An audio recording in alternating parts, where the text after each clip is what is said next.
Good morning.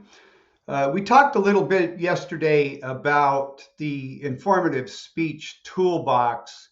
And on the informative speech toolbox, you'll find several examples of peer outlines and peer videos.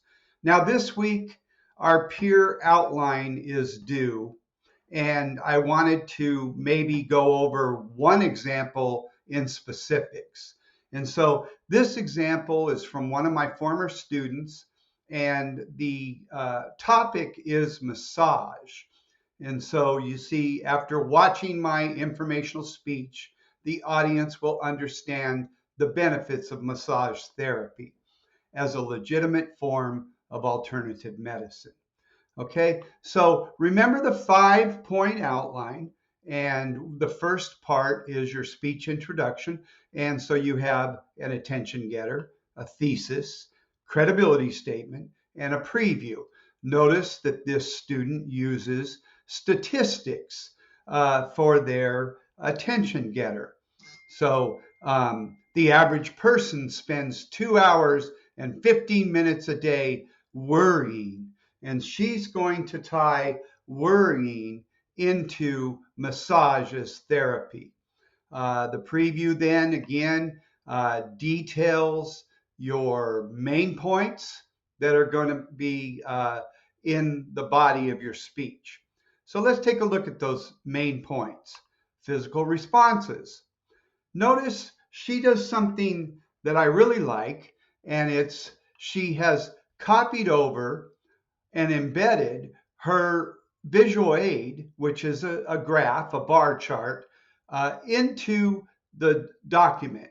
And it's right at the spot where she's going to talk about the visual aid. Now, she'll move this over into a PowerPoint later for presentation purposes, but as she's going through her speech, that chart is right in front of her on her outline, so she's not flipping papers all around.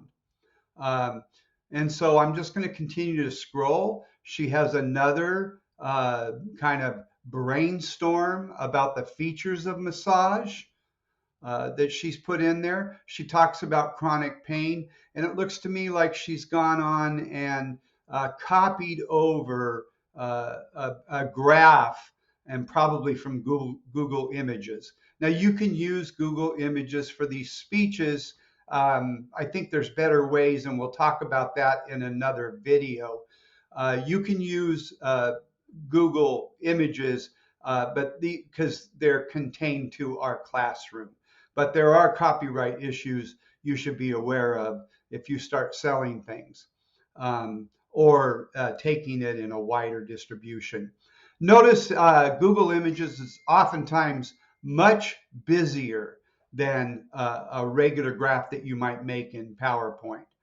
And so I keep coming down here. She has her conclusion, the 5-point outline, introduction, 3 main points, conclusion, and then she does her sources in APA. So that's a good outline that you can look at and reference. There are other ways to do this. The book details it in a different way, but in my opinion, this is kind of an all-inclusive outline, and it's the best to speak from. Okay, whoops, no, it's like that, isn't it? I'm no good at those kind of signals, but I'm checking out now. So talk to you guys later.